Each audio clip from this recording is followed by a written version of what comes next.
여러분이 만약 유럽 여행을 가게 된다면 많은 유럽 국가들이 서로 똑같은 화폐를 쓰고 있다는 사실을 알게 되실 것입니다. 그리고 여행객 입장에서도 이는 굉장히 편리합니다. 그렇다면 유럽은 왜 이처럼 단일된 화폐를 쓰고 있는 것일까요? 그리고 이 단일 화폐 유로는 도대체 어떻게 탄생하게 된 것일까요?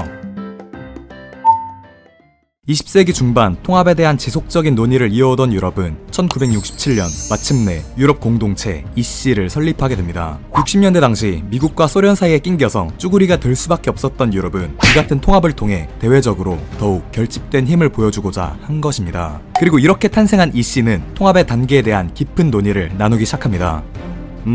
일단 우리들끼리 뭉치긴 했는데 서로 정치적으로 다른 점도 너무 많고 갑자기 똑같이 통일시켜버리면 부작용도 클 것 같아요.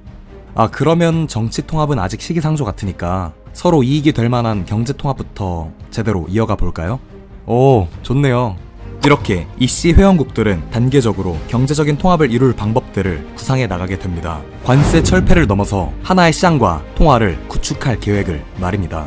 그러나 70년대 이후 국제사회는 갑작스런 위기에 직면하고 맙니다. 기축통화 역할을 하던 미국의 달러가 약세를 보이기 시작하면서 전 세계적으로 통화 위기가 발생하게 되었고 1973년에는 중동 전쟁으로 인한 오일 쇼크까지 터져버리고 맙니다. 유럽 국가들은 이러한 위기 속에서 통합은커녕 국가별로 개별적인 대응만 하기에도 벅찬 상황이었고 결국 경제 통합에 대한 이야기는 순식간에 가라앉아버리고 말았습니다.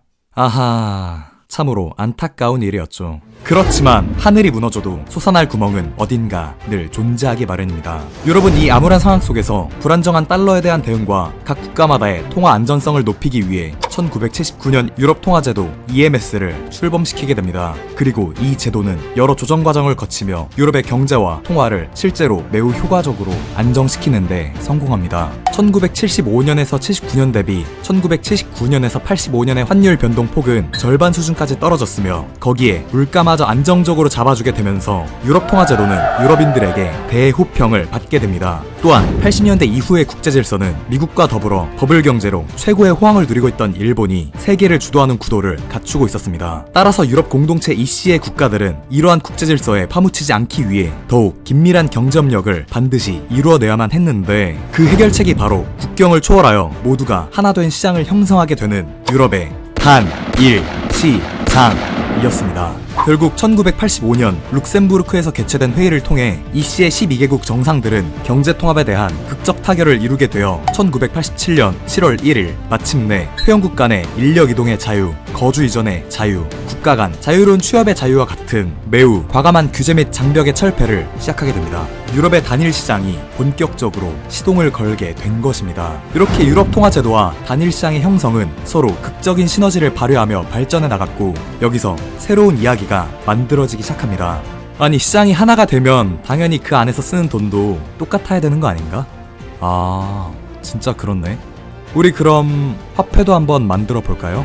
이렇게 60년대 이후로 가라앉았던 통합에 대한 논의가 극적인 부활에 성공하게 됩니다. 한편 프랑스는 1991년에 통일된 독일의 세력 강화를 방지하기 위해 독일을 유럽 공동체 안에 꽁꽁 묶어놔야겠다고 결심하게 되고 또한 독일은 통일 이후에도 자신들은 너무나도 착한 유럽의 일원임을 강조하기 위해 유럽 공동체에 적극 참여하고자 했습니다. 이렇게 유럽 내 두 강대국들이 서로 다른 이유를 통해 적극적인 모습을 보이게 되면서 결국 유럽 공동체 EC의 회원국들은 1993년 유럽 공동체를 유럽연합 EU로 발전시키는데 성공합니다. 이를 통해 유럽연합 국가들은 1993년에 이르러 완전한 단일 시장을 확립하게 되었고 1997년 한국이 외환위기로 개박살나고 있던 시점에 반대로 유럽은 경제적으로 대호황을 맞이하게 되어 통합에 대한 자신감을 다시 한번 얻게 됩니다. 결국 이들은 1998년 브뤼셀 회담에서 독일, 프랑스, 오스트리아, 벨기에, 네덜란드, 룩셈부르크, 이탈리아, 스페인, 포르투갈, 아일랜드, 핀란드 등 당시 유럽연합 15개국 중 11개국이 1999년 1월부터 경제통화 동맹의 최종 단계에 돌입할 것임을 선언합니다. 이렇게 1999년부터 2002년까지 이행 기간을 거친 EU 국가들은 2002년 1월 1일 마침내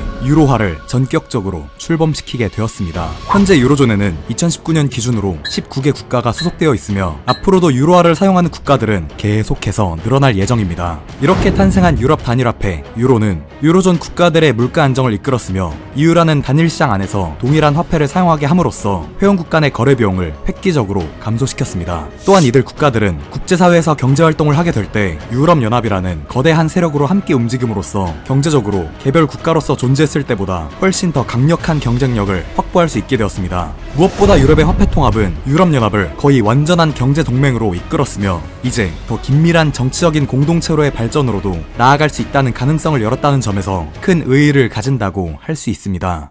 물론 2008년 미국발 세계 금융위기 당시 EU 내 몇몇 국가들의 경제 위기로 끝나야 할 것이 경제 블록 때문에 EU 전체의 위기로 확산되었다는 비판을 받은 바 있으며 EU라는 화폐 통합 자체가 유로존 국가들 간의 경제적 격차를 심화시킨다는 우려도 나오고 있습니다. 특히 EU라는 거대 경제 공동체 내에서 막대한 수혜를 얻고 있는 독일이 유럽을 좌지우지하고 있다는 주장도 제기되고 있는데, 따라서 다음 영상은 독일이 어떻게 유럽연합을 지배하고 있는가에 대한 내용으로 찾아뵙도록 하겠습니다.